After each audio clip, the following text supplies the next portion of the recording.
وما ادراک ما لیلۃ القدر، اور تم کیا جانو کہ لیلۃ القدر ہے کیا۔ نحمدہ ونصلی علی رسولہ الکریم، اما بعد فاعوذ باللہ من الشیطان الرجیم، بسم اللہ الرحمن الرحیم، رب اشرح لی صدری ویسر لی امری واحلل عقدۃ من لسانی یفقہوا قولی۔ السلام علیکم ورحمۃ اللہ وبرکاتہ۔ ناظرین، آخری عشرے کی ایک خاص خصوصیت یہ ہے کہ اس میں ایک ایسی رات ہے جو 1000 مہینوں سے زیادہ بہتر ہے، یعنی اس رات کا عمل 1000 مہینوں کی عبادت سے زیادہ بہترین عمل ہے۔ یعنی ایک شخص اگر 1000 مہینے عبادت کرتا رہے اور دوسری طرف اس کو اگر یہ رات نصیب ہو جائے تو اس کی خوش قسمتی کے کیا کہنے، کیونکہ اس ایک رات میں وہ جو کچھ کرے گا وہ اس کی اس ساری عبادت سے زیادہ افضل ہوگا۔ قرآن مجید میں اللہ سبحانہ وتعالیٰ نے ایک پوری سورت اس رات کے بارے میں نازل فرمائی ہے، سورۃ القدر۔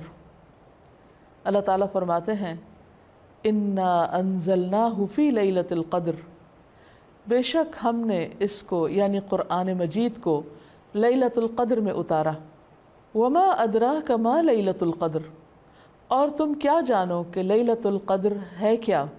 لیلۃ القدر خیر من الف شہر، لیلۃ القدر 1000 مہینوں سے زیادہ بہتر ہے۔ گویا اس رات کی فضیلت اس بنا پر بھی ہے کہ اس میں قرآن مجید نازل کیا گیا۔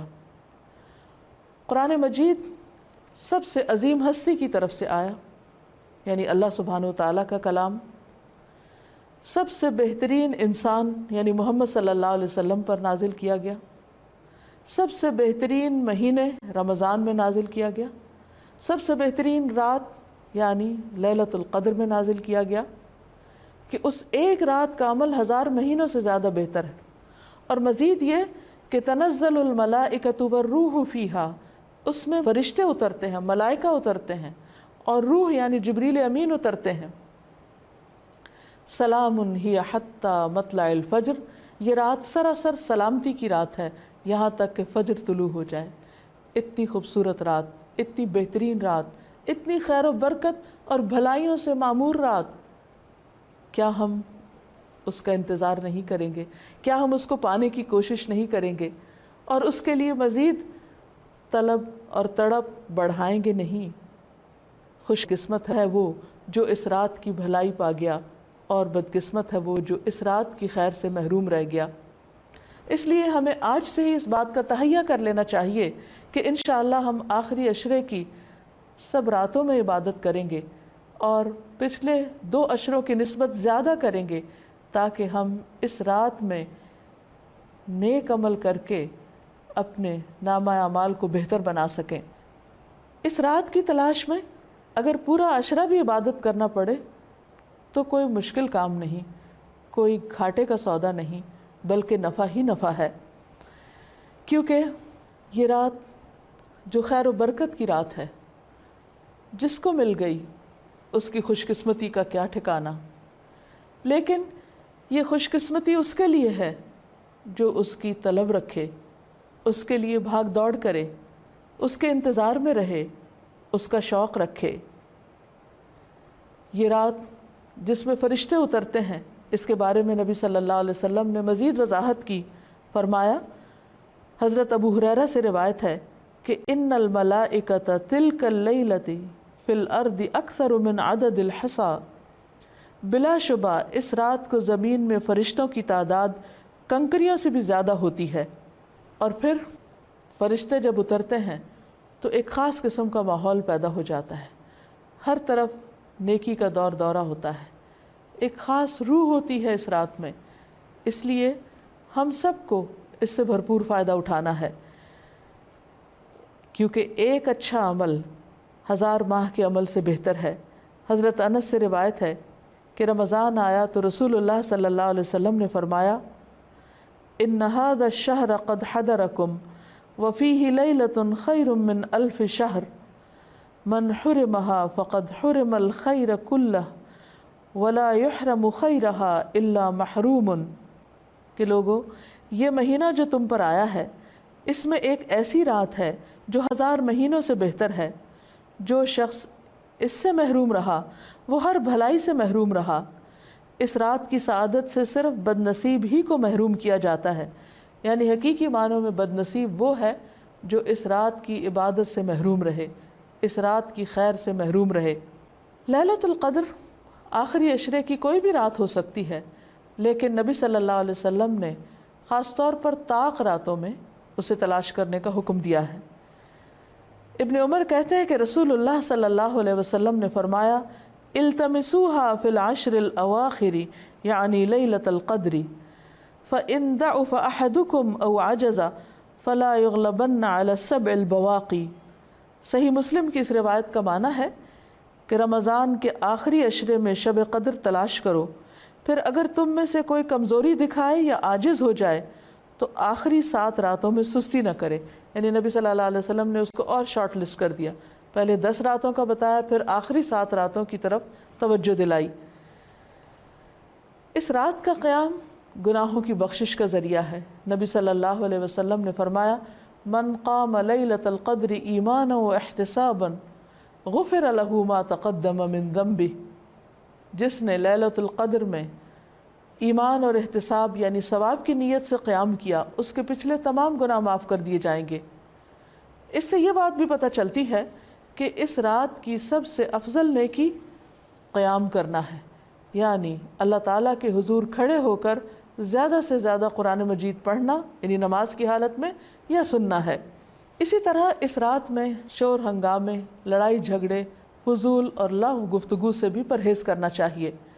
عام طور پر ہوتا یہ ہے کہ جب لوگ مساجد میں اکٹھے ہوتے ہیں یا کچھ گھروں میں اکٹھے ہو کر اجتماعی طور پر قیام اللیل کا اہتمام کرتے ہیں تو پھر بعض اوقات تھکاوٹ ہونے کی صورت میں چائے کا دور چلتا ہے یا پھر گفتگو شروع ہو جاتی ہے، تو ہو سکتا ہے کہ وہی دعا کی قبولیت کا وقت ہو۔ اس لیے پوری رات میں انسان اپنے آپ پر خوب چیک رکھے، نظر رکھے کہ وہ عبادت کے سوا کسی اور چیز کی طرف دھیان نہ دے، اگر کوئی اور کر رہا تو اس کو بھی سمجھائے۔ اس سلسلے میں ایک حدیث ہے، عبادہ بن صامت سے مروی ہے کہ نبی صلی اللہ علیہ وسلم ہمیں شب قدر کی خبر دینے کے لیے تشریف لا رہے تھے کہ 2 مسلمان آپس میں جھگڑا کرنے لگے۔ اس پر آپ صلی اللہ علیہ وسلم نے فرمایا، میں آیا تھا کہ تمہیں شب قدر بتا دوں، لیکن فلاں اور فلاں نے آپس میں جھگڑا کر لیا، پس اس کا علم اٹھا لیا گیا اور امید ہے کہ تمہارے حق میں یہی بہتر ہوگا۔ اس حدیث سے ہمیں 2 باتیں پتہ چلتی ہیں۔ ایک تو یہ کہ مسلمانوں کا باہم لڑائی جھگڑا، فتنہ فساد ان کو بہت سی خیر سے محروم کر دیتا ہے۔ ایک اور حدیث کے مطابق فساد اور باہمی تعلقات کی خرابی دین کو مونڈ دینے والی ہے، یعنی دین کا صفایا کر دیتی۔ وہاں کوئی ایمان اور تقوی اور خیر بھلائی باقی نہیں رہتی جہاں لوگوں کے درمیان باہم تعلقات اچھے نہیں ہوتے۔ اور یہاں ہم دیکھتے ہیں کہ نبی صلی اللہ علیہ وسلم اسپیسیفکلی یہ بتانے کے لیے آئے کہ کون سی رات لیلۃ القدر ہوگی تاکہ لوگ اس میں پوری طرح عبادت کر سکیں، لیکن لڑائی جھگڑے کی وجہ سے وہ علم آپ سے اٹھا لیا گیا۔ لیکن آپ نے یہ فرمایا کہ اسی میں بھلائی ہوگی۔ اس سے ہمیں ایک اور بات بھی پتہ چلتی، اور وہ یہ کہ نبی صلی اللہ علیہ وسلم انتہا درجے کی مثبت سوچ رکھتے تھے۔ وہ ہر اس موقع پر جہاں کوئی شخص پریشان ہو کر کام چھوڑ سکتا ہے یا ڈپریشن میں جا سکتا ہے، آپ اس موقع پر بھی ہمیشہ یہی بتاتے کہ اس میں بھی بھلائی ہے، اس میں بھی خیر ہے۔ اور ہم اگر غور کریں تو خیر نظر بھی آتی ہے۔ وہ یہ کہ اگر ہمیں یہ پتہ ہوتا کہ فلاں ایک رات لیلۃ القدر ہے، مثلاً بعض لوگ جیسے کہتے ہیں 27ویں کی رات یا کوئی اور رات، تو پھر ہم صرف عبادت اسی رات میں کرتے۔ اب چونکہ پتہ نہیں کہ کون سی رات ہے، تو اس ایک رات کو تلاش کرنے کے لیے ہم اور بھی بہت سی راتوں میں عبادت کر لیتے ہیں، جو یقینی طور پر ثواب اور اجر کا کام ہے۔ لیلۃ القدر اگرچہ یہ نہیں پتہ چلتا کہ کون سی رات ہے، لیکن اس کی کچھ علامات ہمیں بتائی گئی ہیں۔ وہ علامات کیا ہیں؟ احادیث کی روشنی میں دیکھیے، نبی صلی اللہ علیہ وسلم نے فرمایا، شب قدر کی صبح کو سورج کے بلند ہونے تک اس کی شعاع نہیں ہوتی، وہ ایسے ہوتا ہے جیسے تھالی، یعنی سورج نظر تو آتا ہے لیکن اس کی شعائیں نہیں نظر آتی، یعنی سورج کا رنگ ایک طرح سے مختلف ہوتا ہے۔ ایک اور روایت میں آتا ہے، حضرت ابو ہریرہ سے روایت ہے کہ ہم نے رسول اللہ صلی اللہ علیہ وسلم کے پاس شب قدر کا ذکر کیا تو آپ نے فرمایا تم میں سے کون اسے یاد رکھتا ہے؟ اس میں جب چاند نکلتا ہے تو ایسا ہوتا ہے جیسے بڑے تھال کا کنارہ، یعنی اس کو بھی آپ نے تھال سے تشبیہ دی، لیکن کنارہ اس لیے کہ آخری راتوں میں چاند پورا نہیں رہتا، ایک کنارے کی طرح رہ جاتا ہے۔ اسی طرح ابن عباس سے مروی ہے کہ رسول اللہ صلی اللہ علیہ وسلم نے فرمایا شب قدر آسان اور معتدل رات ہے جس میں نہ گرمی ہوتی ہے اور نہ سردی۔ اس صبح کا سورج اس طرح طلوع ہوتا ہے کہ اس کی سرخی مدھم ہوتی ہے، یعنی سورج کی ایک نشانی بتائی گئی، لیکن ظاہر ہے کہ وہ تو جب رات گزر جاتی ہے پھر ہی نظر آتا ہے، اس لیے اس پر نہیں رہنا چاہیے کہ فلاں رات تھی یا فلاں رات تھی، توجہ اس پہ رہنی چاہیے کہ ہمیں ہر رات سے کس طرح فائدہ اٹھانا ہے۔ ایک اور روایت میں آتا ہے، حضرت زر سے روایت ہے، انہوں نے کہا کہ میں نے ابی ابن کعب کو یہ فرماتے ہوئے سنا، ان سے کہا گیا کہ حضرت عبداللہ بن مسعود فرماتے ہیں کہ جو آدمی سارا سال قیام کرے وہ لیلۃ القدر کو پہنچ گیا۔ حضرت ابی فرمانے لگے کہ اللہ کی قسم جس کے سوا کوئی معبود نہیں، وہ شب قدر رمضان میں ہے۔ وہ یقین کے ساتھ قسم کھاتے ہیں، اللہ کی قسم بے شک میں جانتا ہوں وہ کون سی رات ہے۔ یہ وہی رات ہے جس میں اللہ کے رسول صلی اللہ علیہ وسلم نے ہمیں قیام کا حکم دیا۔ اس رات کی صبح 27 تاریخ تھی اور اس کی علامت یہ تھی کہ سورج طلوع ہوا تو اس کی سفیدی میں شعاع نہ تھی، اور یہ ہو سکتا ہے کہ اس سال 27ویں رات ہو، لیکن یہ ضروری نہیں کہ صرف 27ویں رات ہی شب قدر ہو۔ ام المومنین حضرت عائشہ کہتی ہیں کہ میں نے پوچھا اے اللہ کے رسول صلی اللہ علیہ وسلم، اگر میں شب قدر پالوں تو اس میں کیا کہوں، یعنی کون سی خاص دعا مانگوں؟ آپ نے فرمایا کہو اللہم انک عفو تحب العفو فاعف عنی، اے اللہ تو معاف کرنے والا ہے، معاف کرنے کو پسند کرتا ہے، پس تو مجھے معاف کر دے۔ اس سے یہ پتہ چلتا ہے کہ اس رات بھی زیادہ سے زیادہ اللہ سبحانہ وتعالیٰ سے بخشش کی دعا کرنی چاہیے، معافی اور درگزر کی دعا کرنی چاہیے۔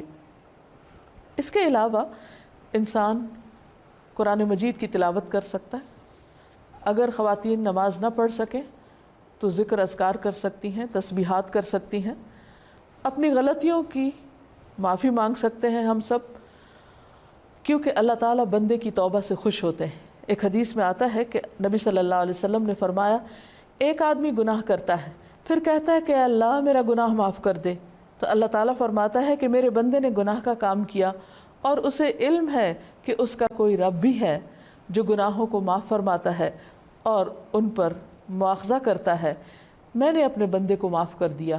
یعنی اللہ تعالیٰ اس بات سے خوش ہوتے ہیں کہ بندہ اللہ تعالیٰ سے معافی کی دعا مانگے۔ پھر اللہ تعالیٰ بخشش کا وعدہ بھی کرتے ہیں۔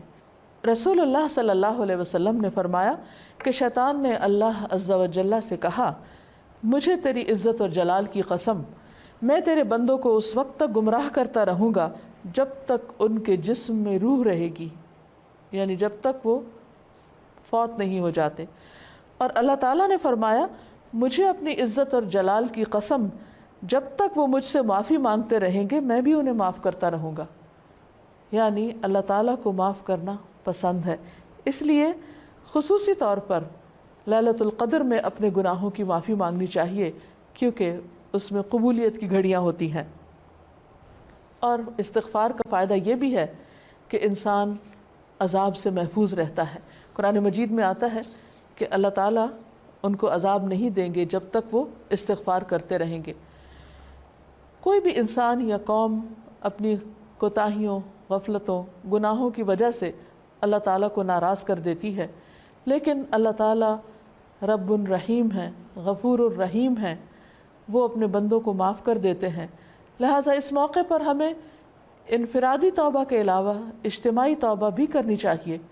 قرآن مجید میں اللہ تعالیٰ فرماتے ہیں وَتُوبُوا إِلَى اللَّهِ جَمِيعًا أَيُّهَا الْمُؤْمِنُونَ، اے مومنو سب مل کر اللہ سے توبہ کرو، اللہ تعالیٰ معاف فرمانے والا ہے، خواہ انسان کے گناہ آسمان کی بلندیوں تک ہی کیوں نہ پہنچ جائیں۔ اور آپ صلی اللہ علیہ وسلم نے یہ بھی فرمایا کہ جو آدمی یہ بات پسند کرتا ہے کہ اس کا اعمال نامہ اسے خوش کر دے تو وہ کثرت سے استغفار کیا کرے۔ ایک اور روایت میں آتا ہے خوشخبری ہے اس کے لیے جو اپنے نامہ اعمال میں بکثرت استغفار پائے۔ اللہ تعالیٰ سے دعا ہے کہ اللہ تعالیٰ ہمیں یہ رات نصیب فرمائے اور ہمارے گناہوں کی بخشش فرما دے اور اپنی رحمتوں کا نزول ہم سب پر کرے۔ وآخر دعوانا ان الحمد للہ رب العالمین۔ السلام علیکم ورحمۃ اللہ وبرکاتہ۔